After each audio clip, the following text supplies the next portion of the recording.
your assignment, you will be creating a colorful life-size mask of a power animal using gesture drawing techniques to build the main forms of your animal face. Standards: review and refine observational drawing skills, prepare a portfolio of original 2- and 3-dimensional works of art that reflects refined craftsmanship and technical skills. Objective: students will create realistic imaginative drawings and paintings to create a colorful life-size mask of a power animal using gesture drawing techniques to build the main forms of your animal face. You will draw 2 pages of animal facial forms on your newsprint paper, front and back. This is your first in a series of 2 required drawings so you become familiar with the forms. Then you will make your final drawing of your power animal. Materials: for drawing, newsprint paper, white 9x12 paper, and oil pastels. For painting, newsprint paper, white 9x12 paper, watercolor paints, brushes, water, and oil pastels if you'd like. 4 drawings, 2 minutes each of your power animal facial element. So 2, 2, 2, 2. That means 8 minutes of drawing on this. Then you're going to do 1 drawing of your power animal face on 9x11 paper. Grid out your paper into thirds using the ... method. See in the video. Also, look at this example over here. I broke it down into thirds. Draw your hippo forms or other animal forms and use paint for painting class and or oil pastels drawing class to create a color scheme for your mask. Below is an example of the finished drawing made into a mask that you can wear. So, here's the hippo. These are the major forms: his big upper nose, nasal region, face, frontal face, bottom jaw. Here, bottom jaw, eyes, ears, head, and then his round oval shaped head. And cut out your mask and affix a string to it with a staple tape. Okay, here's a staple. I stapled mine and I used a piece of string. I used a piece of elastic cord, by the way. And here is your final mask. When done, create a Google slideshow and download it as a PDF file and submit it using the name, first name, last name, first name, PA for a power animal. Example, your period, last name, first name, PA for power animal. Assignment value is 1 point. Lower animal heads you can use for your assignment.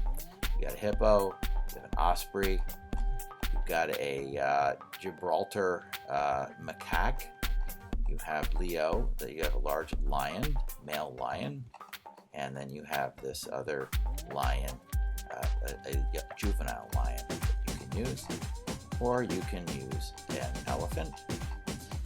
All right, and so here's the rubric.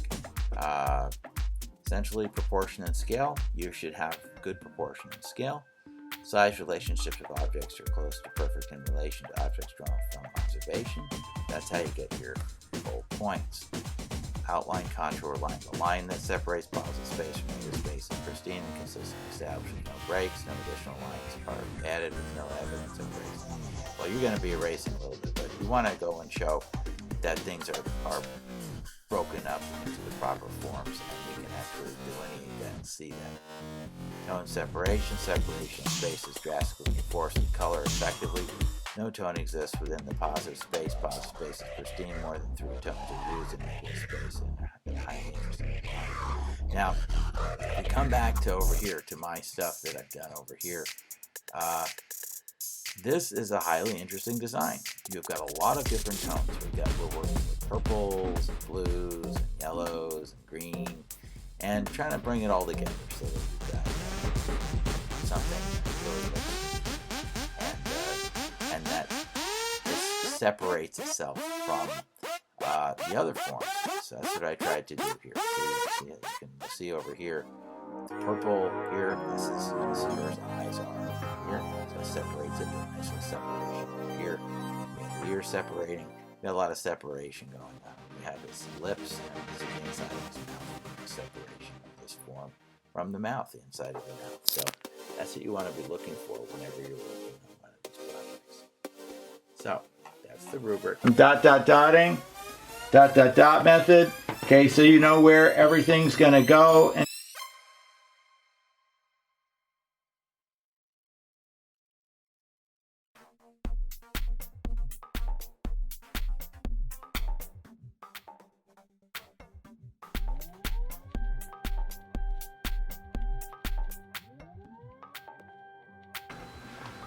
So I'm working on this guy here, and I'll zoom in a little bit on him so you can see him. Okay, and I'm trying to refine his form, all the portions, and he's got this little ridge on his nose here. He's got this little ridge here, and then this is coming in. He's got a little bit of, there's light and shadow and darkness here.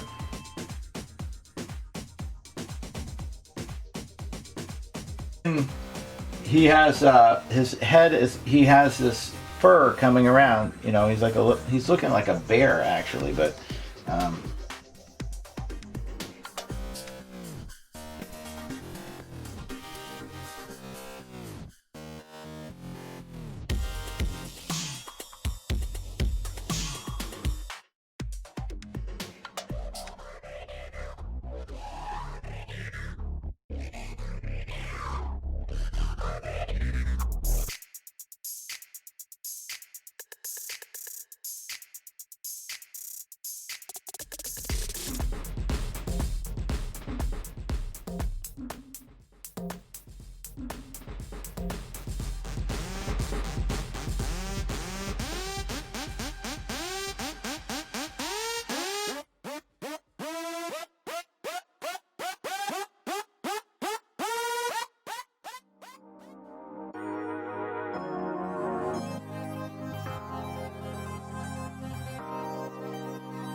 head over here, I'm getting this brownish, right? This is his ear, right?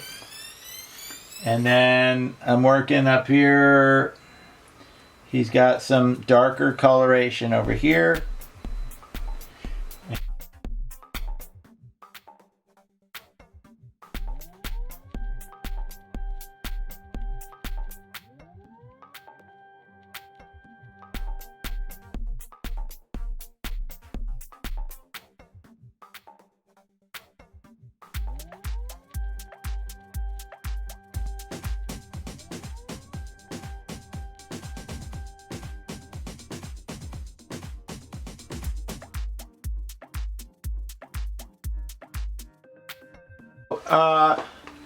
There you go. You're getting it together with your monkey, okay, and or whatever you're doing, okay, and you're building your forms, okay, using washes of color. All right, so that's the beginning of my mask. Anyway, okay, we want to create the sense of dark and light in here. He's got some more dark stuff in here. I'm going to get our greens and just put that in there. I need some darker stuff here. Oh my goodness, that's a lot of blue, but it's okay. And then here, put that in there, and then this comes around like that, and you're having fun, okay? And you can go back into this later and play around with it, and you keep getting, it's just getting greenish looking. Okay, so let's get some more of our brownish color, our brownish, right? And this stuff's coming around. And his ears kind of look pink. They got a pink hue in here. So I'm going to put some pink in here. I'm just going to mess around with that. Right, and as we continue to do that,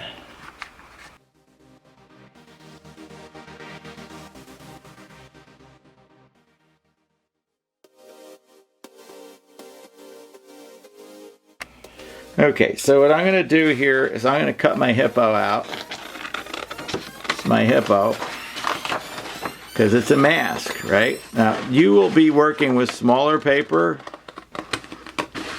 You're going to work with a 9x12 paper, but I got a big sheet.